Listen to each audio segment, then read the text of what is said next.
The terminal was buzzing, filled with the usual mix of early morning travelers, some dragging luggage with glazed expressions, others clutching coffees like lifelines. Security announcements echoed from the ceiling, barely registering to most ears. Among the crowd stepped Marcus Hale, not in uniform but unmistakable in presence. Dressed in a sharp, dark grey suit with a muted pin denoting his civil service status, he carried himself with quiet resolve. Marcus wasn't just another federal liaison. This morning he was on a deeply personal mission. In his possession was a sealed document case and a single folded flag. He was there to bring a young man named Ethan Ward, a volunteer disaster responder who had perished during a field operation back to his hometown. Ethan wasn't military, but he had served people in a different kind of battlefield. Floods, wildfires, collapsed buildings. He saved lives until he could no longer save his own. Marcus moved through the airport with purpose, though the weight of the situation bent his posture just slightly. As he approached the check-in counter, he pulled out his credentials and the official travel orders. They were clear, detailed, signed at the highest levels. His seat was booked, his clearance approved. The flight would take him and the casket accompanying him to Denver, where Ethan's parents were waiting with more sorrow than words could ever express. The airline desk agent, a young man no older than 25, looked up as Marcus placed the documents on the counter. At first, the agent smiled politely, tapping away at his keyboard, but then his face changed, subtle but unmistakable, his brow furrowed. He leaned closer to the screen. "Sir, one moment," he said, voice tight with sudden tension. He picked up the phone and spoke softly, glancing sideways at Marcus twice during the call. The atmosphere shifted. Passengers nearby picked up on the change, their casual interest sharpening into silent curiosity. When the agent hung up, he hesitated, then straightened, his polite tone forced. "I'm very sorry, Mr. Hale, but there's been an issue with your reservation. I'm afraid you won't be able to board this flight." Marcus didn't flinch. He had heard those words before, in rooms where authority was hidden behind bureaucracy. "Is there a problem with the ticket?" he asked, voice calm but firm.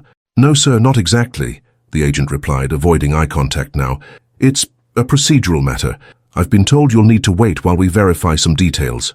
Marcus glanced at the clock. The flight was scheduled to depart in 48 minutes. "There is no detail to verify. The body of Ethan Ward is already on the tarmac. I am his appointed escort. We are traveling together." The agent shifted uncomfortably. "I understand, but it's out of my hands." The line behind Marcus grew. A woman pulled her child closer. A man checked his watch and sighed, but others started paying closer attention. There was something about the stillness in Marcus's stance, the dignity in his tone, that stood in contrast to the sterile chatter of the airport. Marcus leaned forward, lowering his voice. "Listen carefully," he said. "I am not a random traveler. I'm not here for leisure or business. I am here to accompany a young man whose last breath was taken trying to help others. I will not be delayed by confusion or indifference. I need to board this flight." The agent faltered. He opened his mouth, then closed it. Finally, he turned and walked to the back, disappearing behind a sliding door. Marcus waited. He adjusted the strap of the case holding the folded flag. This wasn't about confrontation. It was about duty. Silence began to form in the space around him. Eyes were watching. Phones were not yet raised, but the tension was mounting. A moment later, the agent returned with a woman in a navy blazer and a clipped badge. She walked with the kind of brisk professionalism that screamed public relations. She offered Marcus a tight smile. "Mr. Hale, I understand your concern. Unfortunately, we are required to follow protocol for special cargo and escort travel. It appears there's a mismatch in our system. It's not recognizing your clearance." Marcus nodded slowly. "And in the meantime, we'll try to resolve it as quickly as we can. I assure you we are doing everything possible." "I have one question," Marcus replied, his voice unwavering. "If no one was watching, if I were just another man with a name and a purpose, would this still be happening?" The woman didn't answer. The people in line began whispering. The murmur spread like smoke in a closed room. The silence thickened around Marcus as he stood tall in front of the counter. Behind him, passengers had begun to shift their stance from indifference to interest. A mother holding a stroller stared. A teenager with headphones paused his music. An older man with silver-rimmed glasses lowered his newspaper. The change wasn't loud, not yet, but it was unmistakable. The woman in the navy blazer, still holding her tablet, tried to regain control. "Mr. Hale, if you'd like to take a seat, we'll call you as soon as we have an update." Marcus didn't move. "With all due respect, I won't be stepping aside, not until I'm given a clear answer." His voice was composed, but beneath it was something firmer, something that didn't bend easily. A young man 2 rows back leaned over and whispered to a friend, "He's with someone, right? He said there's a casket." His friend nodded. "Yeah. He's escorting someone who died, helping people in a storm." The words, half-whispered, carried enough power to ripple through the crowd. A woman in a long green scarf raised her phone and hit record. More people followed. Phones lifted like quiet soldiers in a silent protest. They didn't chant. They didn't shout. But the message was clear. "We see this." Marcus stood with one hand resting on the document case. His eyes were steady, scanning the horizon of faces, the line of workers behind the counter. And then a voice rose. Not from an agent, not from a supervisor, but from a traveler. "I'm sorry, but why exactly can't he fly?" the voice asked, firm but respectful. It belonged to a man in a utility vest, one of those orange ones worn by field technicians or construction crew. He had the look of someone who knew what loss smelled like. The airline woman tensed. "Sir, we're handling the matter internally." "Doesn't look like it," the man replied. Another voice joined. "He's not just flying. He's completing someone's last journey. That deserves more than waiting in silence." Now the agents behind the desk looked visibly uncomfortable. Marcus, still unmoved, turned slightly toward the crowd, just enough to acknowledge their presence, not seeking sympathy, but showing solidarity. From the side, a teenager in a denim jacket stepped forward, awkwardly but bravely. "Sir, I'm streaming this," she said, tilting her phone. "I hope that's okay. People need to know." Marcus gave her a simple nod, and then the floodgates broke. A chorus of uploads, live streams, and shared whispers poured into the digital realm. Within minutes, the moment began to echo beyond the terminal. The online world didn't need much to burn. This, a man standing firm, carrying a fallen hero's memory, was gasoline on open flame. Back at the desk, the woman in the blazer tapped furiously on her tablet, murmuring to someone on her earpiece. But the tide had turned. This wasn't just protocol anymore. It was perception. And perception was being recorded in 4K, broadcast to a world that wasn't in the mood for excuses. Still, Marcus waited. He wasn't angry. He wasn't even surprised. But he was ready. Then something remarkable happened. A boy, maybe 12, tugged on his mother's coat. She leaned down. He whispered. She looked at Marcus, then nodded. Together they walked up. The boy stepped forward and looked up at Marcus. "Mister? My uncle was a firefighter. He didn't come home either." "Thank you for bringing that man home." Marcus's lips tightened, not with pain but with something deeper. He knelt slightly, his eyes level with the boy's. "Thank you for saying that," he replied. The mother placed a hand on her son's shoulder and whispered, "Come on, sweetheart," and they returned to their spot. But the moment stayed. The screen behind the counter flickered, then updated. Flight delayed. No reason given. The agent started whispering again, retreating behind the counter like chess pieces moving back toward defense. Marcus didn't flinch. And now, if this story has moved you even just a little, here's something you can do that takes only a second, but means the world. Tap the subscribe button. It helps more stories like this be heard, stories that matter.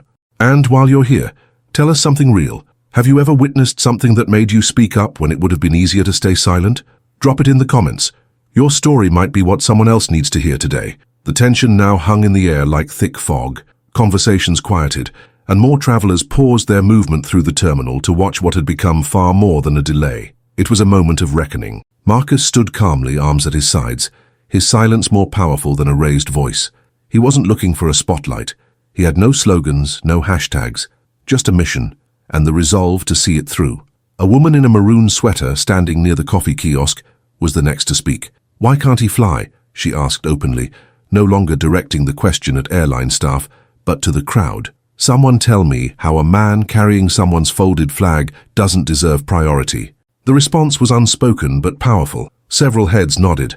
One traveler muttered, "It's all PR until people are watching." Another said, "They'll apologize when it's already too late." Behind the counter, the tension spread like ink in water. The original agent had stopped typing entirely. His hands rested on the keyboard, fingers frozen. The woman in the navy blazer had stepped aside, speaking frantically into a phone, her voice dropping, but her gestures revealing panic. They weren't just worried about a scene, They were realizing this might be the kind of mistake people lose careers over. Then came a ripple in the space. From the corner entrance of the terminal, two individuals appeared. One was clearly airport management, identifiable by the gold-lined badge clipped to his coat. The other wore a dark green lanyard and carried a sleek tablet. They approached quickly, scanning the crowd before zeroing in on Marcus. "Mr. Hale?" the taller of the two asked. "Yes?" "I'm Robert Langley, Airport Operations. We've been informed there was a delay in verifying your travel documents. I'd like to apologize directly. It appears there's been a technical conflict in the system." Marcus tilted his head. "A conflict?" "Yes, sir. It's not reflecting the escort clearance properly, and that triggered a review flag. We're correcting it now." "No one flagged it last night when I received confirmation," Marcus replied evenly. "No one flagged it when I passed 2 levels of security this morning. Only here at this counter." Langley stiffened. "Yes, sir. That's precisely the concern. We're investigating the inconsistency." Marcus let the silence settle for a moment. "I'm not interested in being anyone's inconvenience," he said finally. "I'm interested in honoring a commitment, and time is not on our side." Langley opened his mouth to respond, but another figure stepped forward from the crowd. It was the man in the utility vest, the same one who had first questioned the denial. He pulled something from his jacket, not a phone, but a small laminated badge. "I work with State Emergency Response," he said, holding it up. "I knew Ethan. We were at a site last summer in Kansas, flash flooding. He pulled a child out of a submerged car before the paramedics even arrived." His voice cracked slightly. "And he didn't do it for a medal. He did it because that's who he was." Langley blinked. "Fauci, you knew him personally?" "Yes," the man said. "And you're blocking his final trip home. I suggest you fix it. Now." That was the spark. The weight of the moment shifted again, not with outrage, but with unity. More than just a delay, more than a policy glitch. People saw a truth. This wasn't about one man. It was about every unseen person who gave everything and asked for nothing. Someone clapped, softly, then another. And then a full, honest wave of applause rolled through the gate. It wasn't loud, but it was undeniable. Langley's face flushed. He turned toward the staff behind the desk. "Issue the clearance," he barked. "Now!" The agent snapped out of his paralysis and began typing rapidly. The system beeped. A boarding pass emerged from the printer. "Gate 14, the agent muttered, not looking up. Langley turned back to Marcus. "Your seat is ready, sir. We'll escort you directly." But Marcus didn't take the pass. Instead, he looked around, at the faces that had become his allies, the phones that had captured every detail, and the boy who had thanked him just minutes earlier. He finally accepted the pass with a slow nod. "Let's finish what we came to do." The corridor to Gate 14 felt strangely quiet, despite the surrounding hum of airport life. Marcus walked with steady steps, flanked by Langley and another airport staffer who kept a polite distance. A few onlookers stepped aside to let them pass, nodding silently. Others held their phones at their sides, still recording but now with reverence instead of rebellion. As they moved, the mood changed. This wasn't just a procedural correction anymore. It had become something sacred, a procession of sorts. Behind Marcus, a small group followed at a respectful distance. The man from the emergency crew, the mother and her son, and a few others who hadn't intended to be part of anything when they arrived at the terminal that morning, but now couldn't walk away. The gate agent at 14 stood with perfect posture, eyes locked on the monitor, but she turned quickly as the group approached. Her gaze landed on Marcus, then dropped to the document case and the unmistakable triangle of the flag visible beneath his arm. "Good morning, sir," she said softly. "Your seat is ready. We've cleared space for you in the front row. There won't be anyone seated next to you." Marcus nodded. "Thank you, and the transport?" "It was loaded first, under direct supervision." He paused, handled properly. The agent straightened her shoulders. "Yes, sir, with full honors." Marcus allowed himself a small nod of appreciation. "That's all I ask." As the first group began boarding, a few turned back to glance at him. One woman touched her chest in quiet acknowledgement. A college-aged young man mouthed, "Thank you," before stepping through the gate. Just before Marcus followed, the man from the emergency team touched his shoulder. "I don't know what comes after this," he said, voice tight. "But if there's anything you need on the other side, anything Ethan's family needs, and I'll be there." Marcus looked him in the eye. "You already were." The jet bridge was cool and metallic, and the sound of suitcase wheels echoed sharply. Inside the plane, the lead flight attendant waited at the front, hands folded neatly. "We've been informed of your presence, sir," she said gently. Please let us know if you need anything during the flight. He gave her a respectful nod, then took his seat. As the plane began to fill, murmurs continued, but they weren't about delays or overhead bin space. They were about him, and about Ethan, about service, sacrifice, dignity. A few rows back, a man quietly removed his baseball cap and held it in his lap. Another looked out the window with glistening eyes. At takeoff, Marcus sat still, shoulders back, eyes forward. He didn't look out the window. His mission wasn't finished. As the wheels lifted from the ground, a notification buzzed on his phone, one he had muted hours ago. He glanced at the screen. The story was now on a national blog, then another ping, a news site, then another, and another. A post with a photo of him standing at the check-in counter was now circulating with the headline, "Escort denied, civilian hero blocked from flying with fallen responder." Marcus turned the phone face down. He didn't need the internet to tell him what this meant. As the plane climbed through the clouds, Marcus remained still, his back straight against the seat. The folded flag sat securely beneath his armrest, guarded not by protocol, but by purpose. Around him, the passengers were silent, respectful. Even those who didn't know the full story could feel the weight of it in the air. There was something different about this flight, something solemn. About halfway through the journey, a flight attendant approached quietly. "Mr. Hale," she said gently, "would you like anything, water, tea?" Marcus shook his head. "I'm fine, thank you." She nodded, hesitating for a moment, then leaned down slightly. "I just wanted to say my brother was a nurse during the earthquake in Montana a few years back. He came home, but barely. What you're doing, and it matters." Marcus offered a grateful glance. "So did what your brother did." She smiled faintly and walked away. Outside the window, the sun had begun its descent, casting amber light over the wings. In the row ahead, a man shifted in his seat, opened his phone, and turned the screen toward his wife. She covered her mouth and whispered, "That's him. That's the man from the airport video." Word had traveled fast. By the time they began descending into Denver, notifications had piled up. Not that Marcus had checked. He didn't need to. The flight attendant confirmed what he already suspected. "Sir, just so you know," she said softly, "there will be some media at the arrival gate. Not inside the terminal, but outside security." Marcus exhaled. "Let them wait." She smiled, respectful of the answer. "Of course."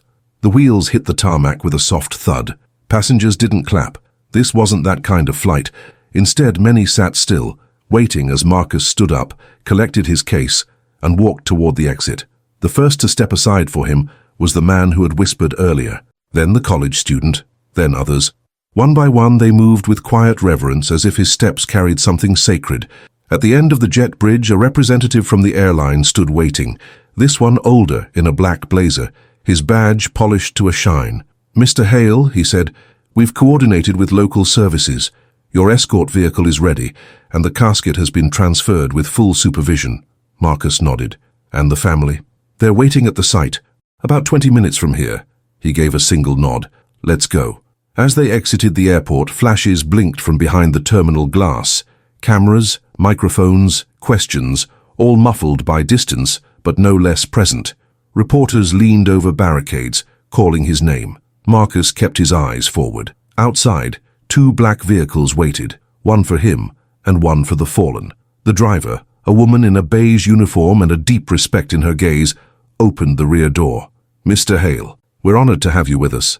"Thank you," he replied, stepping in. The ride to the ceremony was quiet. No radio, no small talk, just the low hum of the tires and the quiet echo of memory. 20 minutes later, they arrived at the receiving site, a small community center where dozens waited in silence. Ethan Ward's parents stood under a canopy, holding hands, their grief etched in every feature.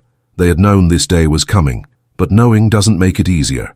Marcus stepped out of the vehicle and walked slowly toward them, flag and case in hand. The crowd parted. No one cheered, no one clapped, but no one looked away. He approached Ethan's mother first. "Ma'am," he said quietly, "I bring your son home, with honor." She pressed a trembling hand to her lips. Ethan's father stepped forward, placing a hand on Marcus's shoulder. "Thank you for not letting him be forgotten." Marcus didn't respond with words. He simply handed over the flag, not with formality but with humanity. This wasn't ceremony, it was closure. The sun had dipped below the horizon by the time the service began. Lanterns were lit along the walkway, casting a soft golden glow as neighbors, friends, and first responders from across the state gathered to pay respects. It wasn't a grand affair. There were no marble monuments or brass bands. Just quiet faces, a folded flag on a wooden stand, and a picture of Ethan smiling in front of a flood zone, drenched and exhausted, yet proud. Marcus stood off to the side, not in the spotlight. That belonged to Ethan, and to those who had known him beyond the uniform. A local woman took the podium first, a volunteer coordinator who had worked with Ethan on multiple emergency missions. She spoke of his relentless energy, his laugh that could cut through even the bleakest disaster, and how he once stayed behind in a crumbling shelter for an extra day just to make sure an elderly couple had their medication. Then came Ethan's younger sister, clutching a single sheet of notes in trembling hands. She spoke not like someone performing a duty, but like a girl trying to explain the void left by someone irreplaceable. Her voice cracked halfway through, and she barely finished the last sentence. He didn't want praise, he just wanted to do something that mattered. Marcus looked down for a moment, letting those words settle. After a long silence, the mayor stepped forward and offered brief, respectful words. A local fire chief followed, saluting before reading a letter from the regional response team. Each word was a reminder that Ethan's legacy would live not in medals, but in memories. And then, at the close of the ceremony, someone called Marcus's name. He hadn't expected to speak, but he walked forward anyway. There was no microphone, just the weight of the moment. He stopped near the photo, then faced the small crowd. "I didn't know Ethan long," he began, "but in the short time I learned who he was, I understood something important. Some people wear uniforms to serve. Others serve and never ask for recognition. Ethan was the second kind. And the way he was treated in his final journey, the delays, the bureaucracy, the hesitation to honor that service, that wasn't a failure of technology. That was a failure of respect. No one spoke. No one moved. We can't let that become normal," Marcus continued, "because service doesn't always come in rank or ribbon. Sometimes it's a stranger running into danger because someone else can't.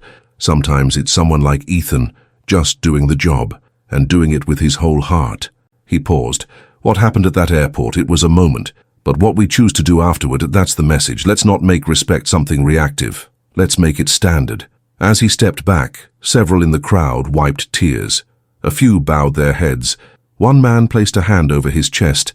The service ended in silence. No music, just stillness. Later that evening, Marcus sat quietly on a bench near the edge of the parking lot, watching families linger, hugging, remembering. The stars had begun to pierce the night sky. A man approached, middle-aged, strong build, face weathered by time and labor. "Mr. Hale," he said, "name's Connor. I run logistics at one of the wildfire bases in the south. My daughter sent me a clip of what happened back at the airport. I watched it twice." Marcus nodded, unsure of what was coming.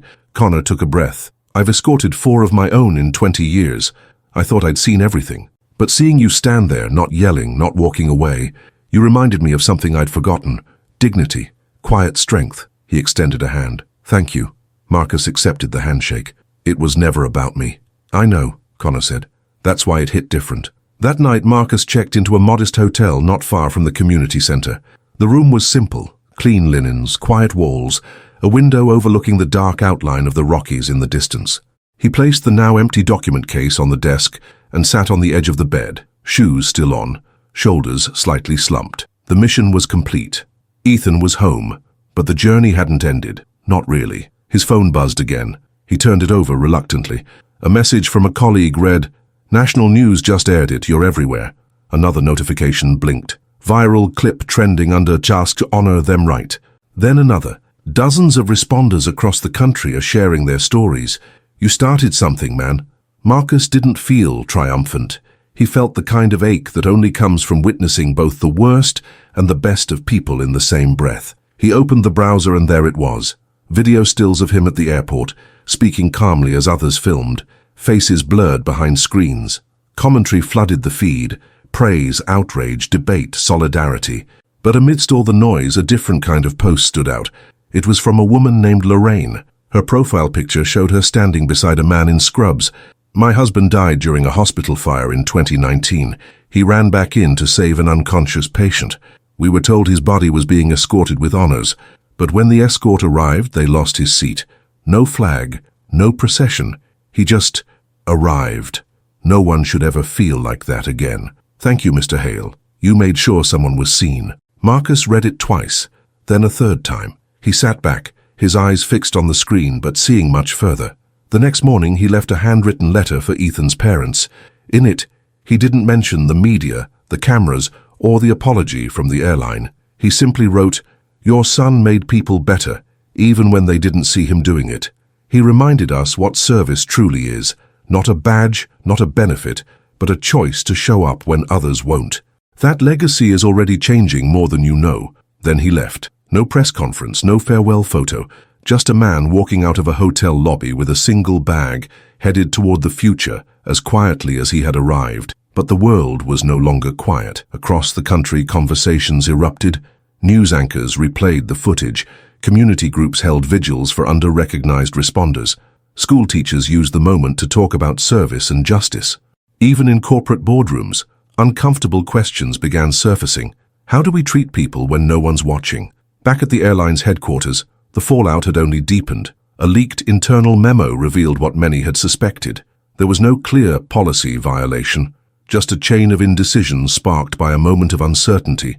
The memo acknowledged a critical failure of judgment that led to reputational harm, and the pressure didn't let up. By the end of the week, 3 executives had issued resignations.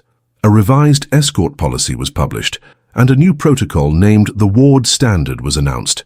Mandatory priority and dignity measures for all civilian and volunteer service escorts. No exceptions. But none of it made Marcus feel vindicated, because it had never been about policy. It was about a boy in a rescue vest who chose danger so others could live. It was about a moment that revealed what people become when their courage meets someone else's silence. And it was about the power of a crowd choosing to care, not because it was their job, but because it was right. The story of Ethan Ward faded from trending tabs, buried under new cycles of news and novelty. But in small ways it remained, not as a headline, but as a heartbeat. At a rural training camp in Oregon, new responders now hear his name during orientation. "Remember Ethan," the instructor says. "He's why we don't clock out when things get hard." In a Chicago middle school, a 6th grade class held a quiet heroes assembly. One student talked about a man named Marcus, who made sure a volunteer's sacrifice wasn't forgotten. They didn't understand everything, but they understood enough. Silence doesn't honor courage, action does. And at an airport in New York, a new traveler steps to the check-in desk with an envelope marked escort. The agent doesn't flinch. She stands up, walks around the counter, and shakes the traveler's hand before even checking the ticket. "Thank you for being here," she says. "Let's take care of this right." Marcus Hale never returned to the spotlight. He resumed his work quietly, one case at a time, one family at a time. No reporters, no speeches. He turned down interviews, ignored invitations to comment on airline reform, and instead focused on the one thing he had promised to do from the beginning: honor people with dignity, not drama. The folded flag from Ethan's journey now rests in a glass case at the Ward home. Beneath it, a small plaque reads, "He didn't want attention. He just wanted to do something that mattered." Sometimes the most powerful change doesn't come from those who shout, but from those who stand their ground when standing is hardest. And sometimes that change begins with a simple word: enough. So now I turn it to you, not as a narrator, but as a fellow traveler on this shared road of responsibility. If this story stirred something in you, a memory, a conviction, a quiet reminder of what we owe one another, take a second to subscribe to this channel, not for numbers, but so that stories like this never disappear into silence. And more than that, I want to hear your story. Have you ever witnessed a moment where someone deserved better, and someone stepped in? Have you ever been the person who spoke up, or wished you had? Drop your story in the comments. Let's make this space more than a screen. Let's make it a community where memories become movement, where people like Ethan aren't forgotten, where people like Marcus don't have to stand alone. And if you learned something from this, if it changed how you see respect, service, or what it means to show up for others, say it. That's how we keep it alive. Because at the end of the day, respect should never depend on how loud the crowd is. It should be the starting point. Always.